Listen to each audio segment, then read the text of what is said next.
Good morning, noon, or night. My name is Jet, and welcome to my channel, JITV, Jet in the Valley 2. This is about a note that I took about blaming God for things.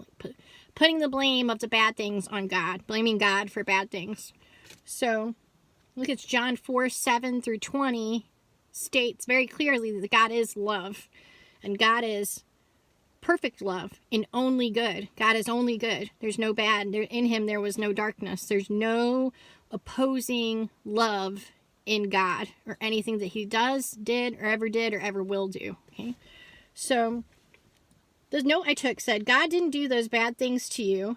Okay? There's an enemy. There's an opposing force to God. Okay? So you have God, then you have what is known as Satan, right? So it's an opposing force to God. It's the opposite. So if you give Satan, okay, the opposing force to God, which is love, a foothold, then it's just like a virus on a computer or a type of operating system, okay? So would you be mad if we start to look more at reality like it's a computer program? I'm not saying that this isn't real. I'm not saying that we should treat it like it's a game, because that leads to apathy and depression and all kinds of things. If you think there's no real, or there's no objective, or there's no purpose, it's the nihilistic. It will put you on the nihilistic route, which is spiraling further and further and further away from love. Okay, which is up here. Love is truth, and it's joy, peace, happiness, contentment, kindness, self-control, and patience. Okay. So when we blame God for things, we don't recognize God's character. God is love, right? God is the Most High. God came here in the form of Jesus, okay? There's a disconnect I've discussed when people talk about God versus when people talk about Jesus. So someone will say, like, yeah, God's just mad at me, or God's doing this to me. I think, well, would Jesus do that to you? And then people think about it and they're like, no, Jesus wouldn't do that, but God would. It's like, Jesus was God. So where is this disconnect happening? Okay? This disconnect has been promoted by the nature of our mind and body and all the worldly systems and everything. Where the Spirit of the Lord is, where the knowledge and understanding that God is love, where people understand that, there is freedom. Love is freedom. Truth is freedom. When you don't have the truth and the understanding that God is love and that you are loved, even when you're doing the craziest things you could ever imagine, okay, then you are in a form of bondage at the minimum to your mind and your body, which are in a fallen state, a less than perfect. Love is perfect. God is perfect. Okay, our minds and bodies are in a less than perfect condition because they're animalistic in nature. Okay, we are dealing with the consequences of our actions. So I'm going to get back on here. I have a ton I could say about that. But if you're a parent, right, and you tell your child not to drink and drive, they drink and drive, and they get in an accident. Hopefully they didn't kill anybody. Many times that's what happens. As a parent who loves your child, like, do you not love your child because they have to deal with the consequences of their actions once they've done it? It's like, your child has to go to court and pay money and go to jail and lose their license and all of those things. Do you not love your child still, even though they did what you told them not to do, but they still have to deal with the repercussions of their actions? And a loving parent will be there and figure out a way to help those children, okay?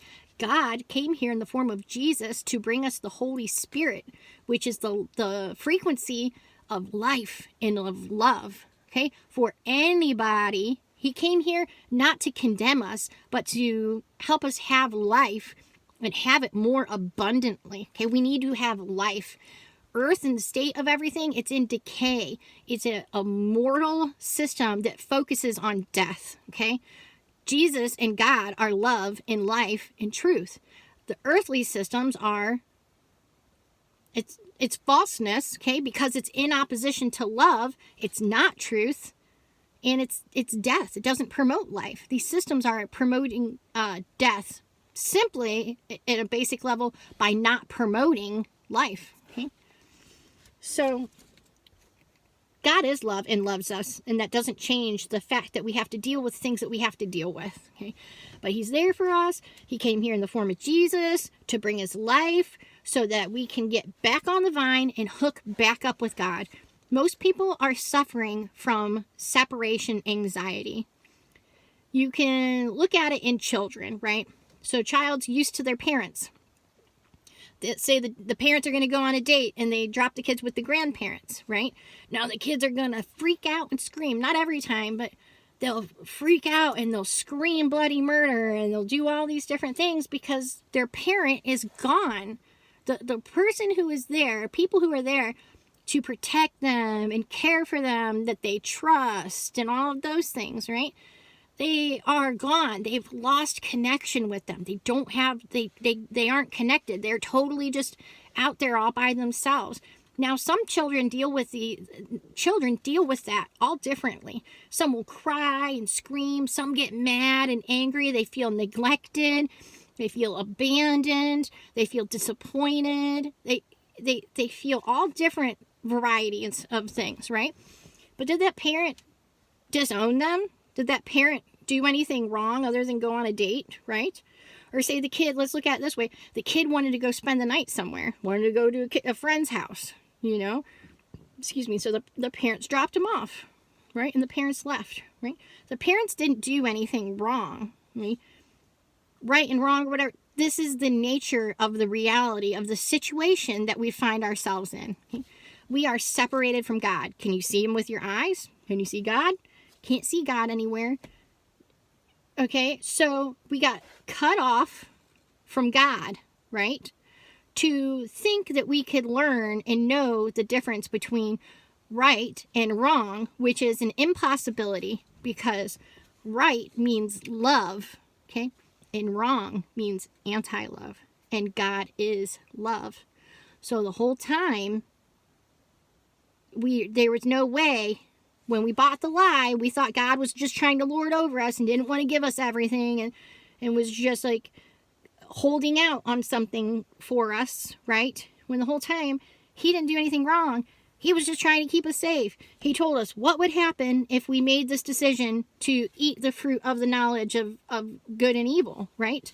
We got cut off from God is what we did. We got separated from our Creator. We are in a less than perfect, animalistic,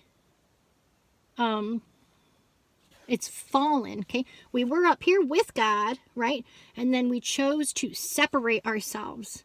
And now we're dealing with the repercussions of our actions. Just because we can't remember, there's nothing new under the sun, okay? Just because we can't remember doesn't mean that it's not so. Just like if your husband or your wife, they go out drinking, you say, don't drink. They go out and they get wasted or whatever. I mean, whatever thing. They cheat on you, right? And you have someone sent you pictures, right? Well, they wake up the next morning. They have no idea what happened, but you have the pictures on your phone that someone sent. Like, you cheated, you know? Now, is that person held accountable for their actions? It's like, yes. Just because they blacked out and they don't remember something, they are still held accountable for their actions, you know? Can you forgive them? Absolutely. You can choose to forgive someone. If they say sorry and they mean it, you understand that you can forgive someone, but they are still accountable for their actions, right? So God didn't do the bad things to you, okay? What happened is there's an enemy that is doing the bad things to you because we have given him a foothold by doing things that and syncing up with things that go in opposition to love.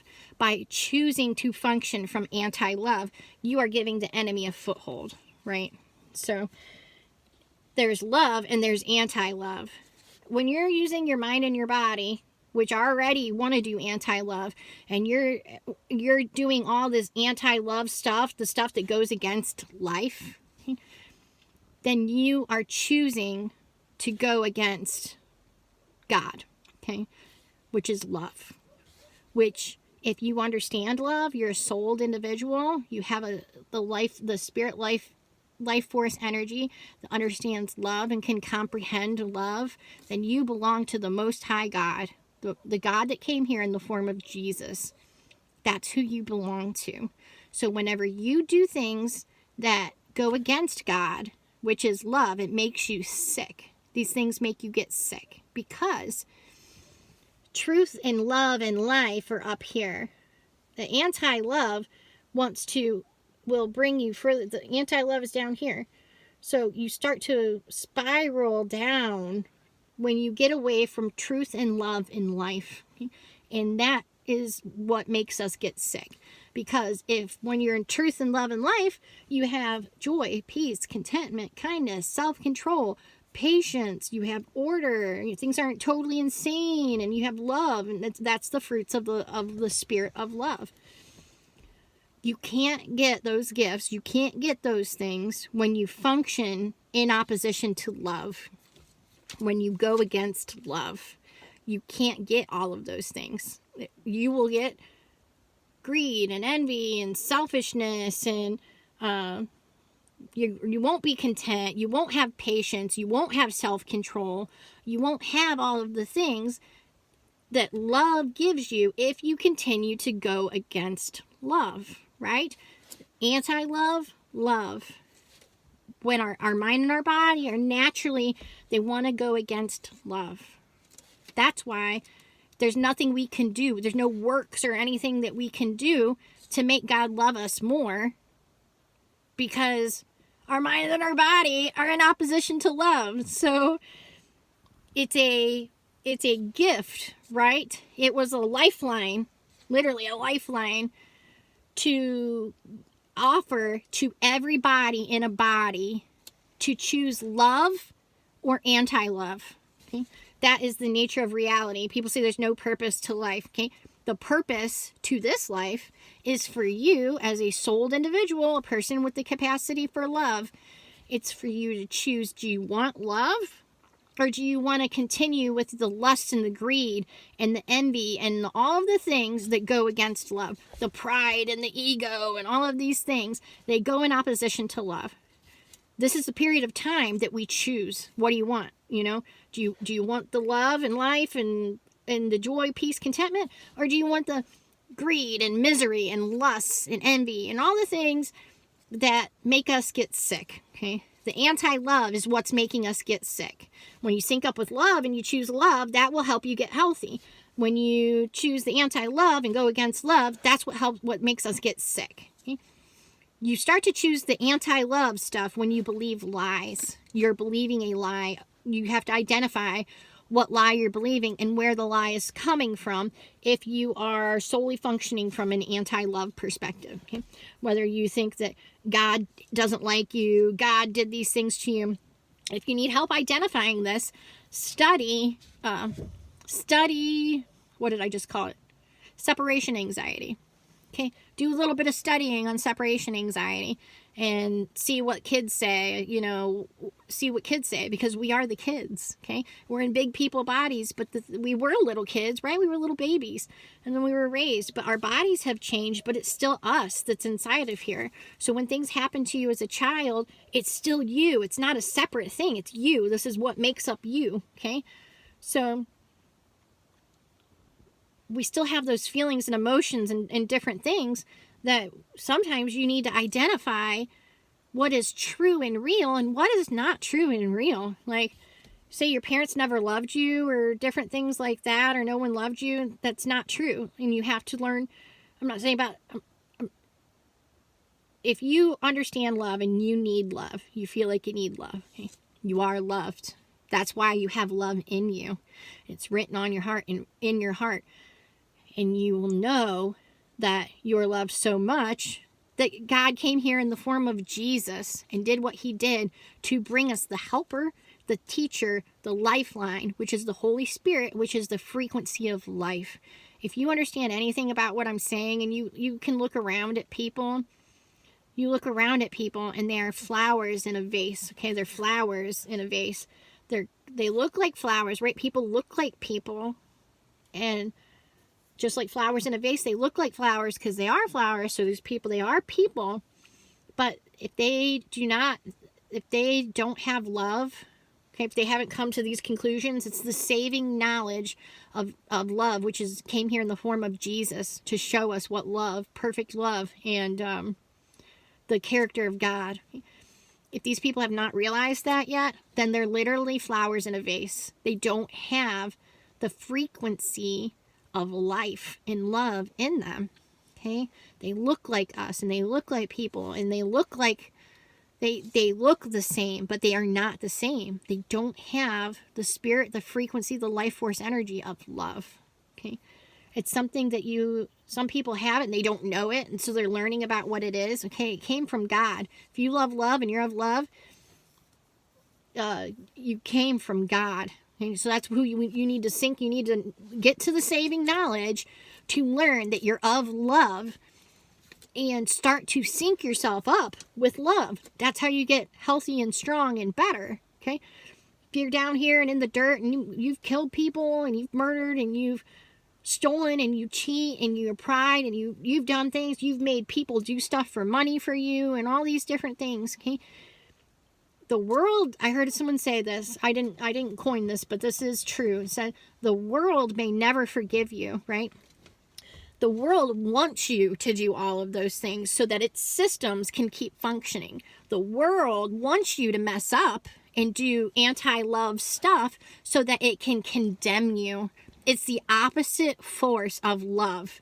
It wants you to mess up so we can condemn you for messing up. So it tricks you into a trap and then makes fun of you when you fall in the trap.